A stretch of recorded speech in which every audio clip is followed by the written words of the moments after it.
என் அருமை உலகத்தமிழ் மக்களே, தாய்மார்களே, பெரியோர்களே, சிறார்களே, என் அருமைச் சீடர்களே, யோக நண்பர்களே, யோக விரும்பிகளே, உங்கள் அனைவருக்கும் என் இனிய காலை வணக்கம். கலைஞர் தொலைக்காட்சி நிகழ்ச்சியில் நலமுடன் வாழ என்னும் பிரிவில் யோகாசனத்திற்கு அதிக முக்கியத்துவம் கொடுத்திருப்பதை நீங்கள் அறிவீர்கள். ஏன் அதிகாலை வேளையில் தரப்படுகிறது? நல்ல காரியங்கள் எல்லாம் காலையில் தான் நடைபெறுகிறது.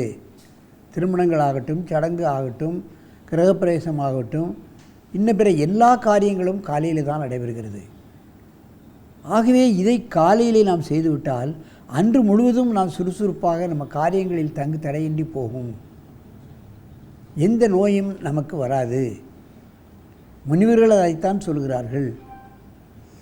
உங்களுக்கு நேரம் இருந்தால் 3 வேளையும் செய்ய சொல்கிறார்கள். 3 வேளையும் சாப்பிட வேண்டும் என்று எந்த நூலிலும் நாம் படிக்கவில்லை. பள்ளிக்கூடங்களில் கண்டிப்பாக நீங்கள் 3 வேளை சாப்பிட வேண்டும் என்று சொல்லவில்லை. ஆனாலும் நாம் பசிக்கவில்லையோ 3 வேளை சாப்பிடுகிறோம். அதனால்தான் நமக்கு வியாதி. இரவில் சாப்பிடாமல் இருந்தாலே நாம் 100 வயதை தாண்டுகிறோம். எந்த குருவியும் கிளியும் காக்கைகளும் இரவில் சாப்பிடுவதில்லை. மாலையில் போய் கூட்டில் படுத்தால் காலையில் இறை தேடி ஓடுகிறது. நாம் தான் காலையில் காப்பி தலைக்கு வந்தால்தான் நாம் எந்திரிக்க முடிகிறது. தவறுங்கள்.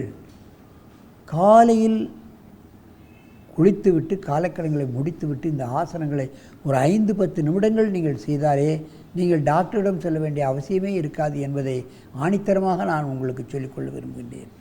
அந்த நிலையில் நமது அரங்கிற்கு திருப்பூரிலிருந்து நமது யோகாசன நிபுணர், திருப்பூர் மாவட்ட யோகாசன சங்க தலைவர் ரவி அவர்கள் இந்த குழந்தைகளை என்ன அற்புதமாக Gokul Prasad, Arun Prasad, Subbaiah CBSE central school, Arun Prasad சுபாஷ் மெட்ரிகுலேஷன்ஸ் திருப்பூர், இதில் இருந்து இங்கே வந்திருக்கிறார்கள். பாருங்கள், திருப்பூர் எங்கே இருக்கிறது, சென்னை எங்கே இருக்கிறது.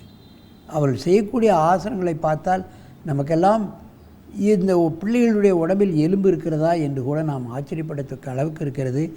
அவர்கள் இப்பொழுது வாமதேவ பூரண புஜங்காசனத்தை செய்ய போகிறார்கள். என் அருமைச் சீடர்களே, நீங்கள் பத்மாசனத்தை கலைத்துவிட்டு நேராக படுத்து இந்த வாமதேவ ஆசனத்தை செய்யுங்கள். வாமதேவ பூரண புஜங்காசனம் மெதுவாக செய்ய வேண்டும்.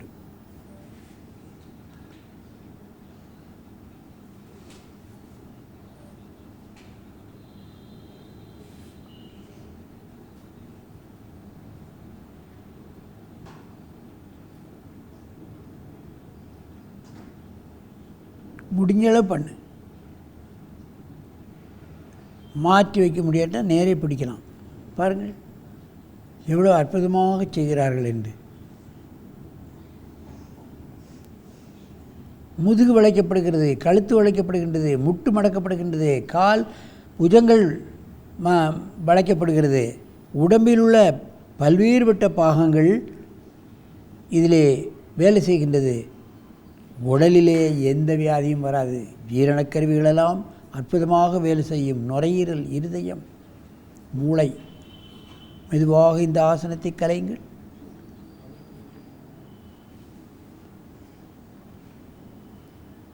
நீண்ட மூச்சு வாங்கிக் கொள்ளுங்கள். மீண்டும் ஒரு முறை இந்த ஆசனத்தை செய்யுங்கள்.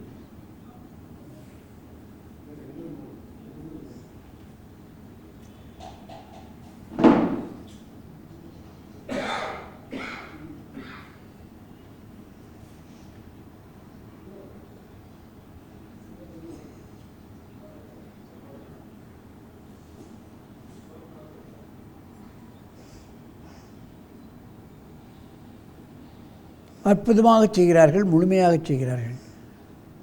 தொடர்ந்து பயிற்சி இருக்கின்ற காரணத்தினால்தான் இவைகளெல்லாம் செய்ய முடிகிறது. மெதுவாக கலையுங்கள். இவைகளெல்லாம் சின்ன குழந்தை முதற்கொண்டே நாம் செய்ய ஆரம்பித்து விட்டால் அவர்களுக்கு மருத்துவ செலவு என்பதே நமக்கு வராது. அவர்கள் இவ்வளவு உடலை கஷ்டப்படுத்தி சின்ன வயதிலே செய்வது என்பது மிக ஆச்சரியம். உடலை வளைக்க அவர்களுக்கு இந்த கோபதாபங்கள்லாம் நீங்கிவிடும்.